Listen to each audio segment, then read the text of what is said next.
Hilda Fernandez, and welcome to BiblioBeat, a look at the interesting services, programs, and exhibitions offered at your Miami-Dade public libraries. A library isn't just the perfect place to get historical information of any kind. One branch of the Miami-Dade public library system is also part of local history.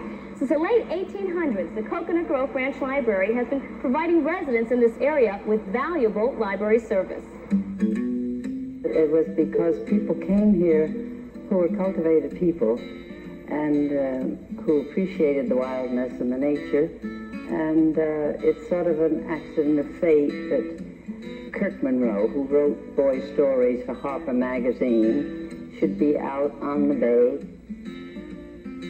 It was the turn of the century, and Coconut Grove, the sleepy southern neighbor of Boomtown and not yet a city Miami, was already a port of call for winter visitors. Well, it turned out that Andrew Carnegie's wife was here. She was yachting, and she came in one day, and she found Mary Barr Monroe, the wife of Kirk Monroe, whose mother had been a novelist, reading to a group of girls called the Pine Needles Club. And I suppose pine needles because they were under the trees and the pine needles were falling. So the first books in the collection came from Mrs. Andrew Carnegie. That was January 1895. With a constant flow of donations from winter residents, the collection for what was to become the Coconut Grove Library Association grew and was moved to the top floor of Peacock's General Store. But space soon ran out at the $5 a month location, and without a deal for a better spot, Kirk Monroe sought out a friend who shared more than a last name in common. Pioneer Commodore Ralph Monroe also shared a love of books. He went to Ralph Monroe and said, would you give us a piece of land? He gave this piece of land. But it was Kirk himself who, with a couple of boys, dug the first earth, and it was he also who put the first stone. By 1901, the Coconut Grove Library had a new building, a growing number of customers, and an interesting neighbor. For almost a century, the Coconut Grove Library has shared its land and history with Eva Amelia Monroe, the wife of the man who donated the library's land. Monroe had the grave moved there in 1896 after learning that Henry Flagler planned to build a resort on the Miami River near the grave's original site. Every once in a while, I forget that someone's buried there, but I do go over there once in a while to see who it was, and it's Monroe's daughter or a relative, some relative or something, yeah. Most people pass it by and very few notice it because it's pretty subtly done. There's no gate to the graveyard. It's a complete fence, so to get in you have to use a fence which protects Eva Amelia from intruders. Unprotected from the elements, the original Coconut Grove Library that had served local residents without air conditioning, telephone, or soundproofing for 60 years had to be razed and was completely rebuilt in 1963, earning architect T. Trip Russell a National Library Building Award. The new library managed to retain much of the charm of the old building by including the front porch and entrance in its design. The quaintness of the original library remains, although something is definitely different now. Author and historian Helen Muir remembers her first visit to the Coconut Grove Library in the late 30s. We came to Coconut Grove, and I waltzed in here on the fall, and there was a chirpy little lady sitting behind the desk. And so I got the books I wanted, and she was very friendly. And as I was checking out, she said, that will cost you $2. And I said, what do you mean, $2? The $2 service charge remained until 1957, when the Coconut Grove Library Association gave the land to the city of Miami, and service was then provided free of charge. In 1971, the Coconut Grove branch joined the Miami-Dade public library system. Well, I'm living here 46 years, living in the same house. I used to come here. It was very quaint. It's great. Really different than a lot of libraries. The layout is nice. The people are nice there. And I come in here about 3 times a week and get books out.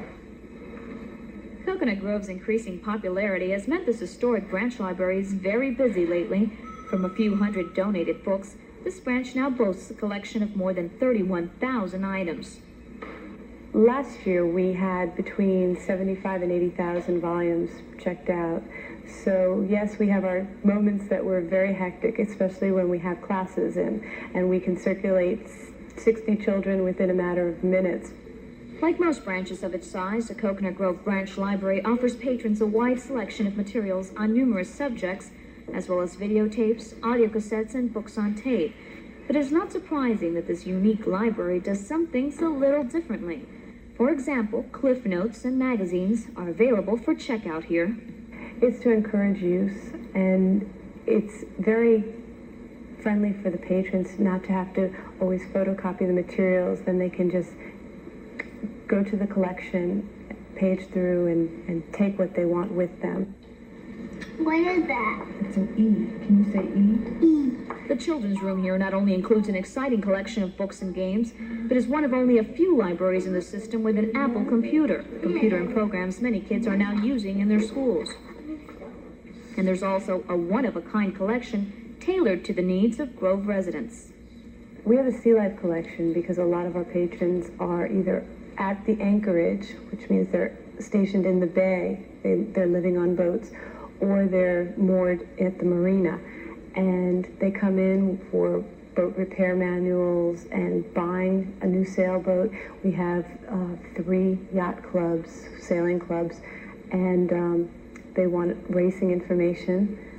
The books range 100 years because some of the volumes are standards in this subject, and you really can't get a newer edition that's better than what we already have.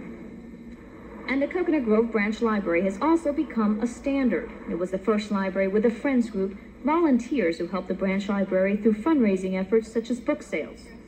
It's the oldest Friends that I know of, except the University of Pittsburgh. I mean, there were no Friends of Everglades, no Friends of anything. Marjorie said, you know, at the University of Pittsburgh, they have a Friends organization, and we should call ourselves the Friends of the Coconut Grove Library.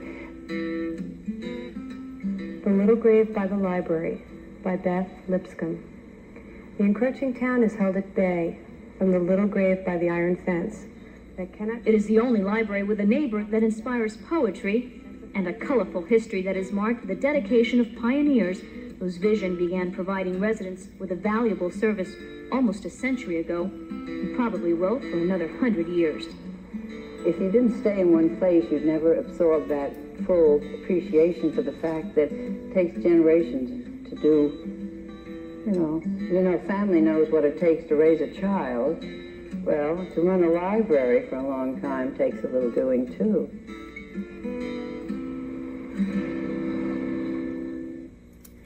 Stop by the Coconut Grove Branch Library and discover this important piece of local history. And while you're there, check out a book or two. We'll be right back with more of BiblioBeat.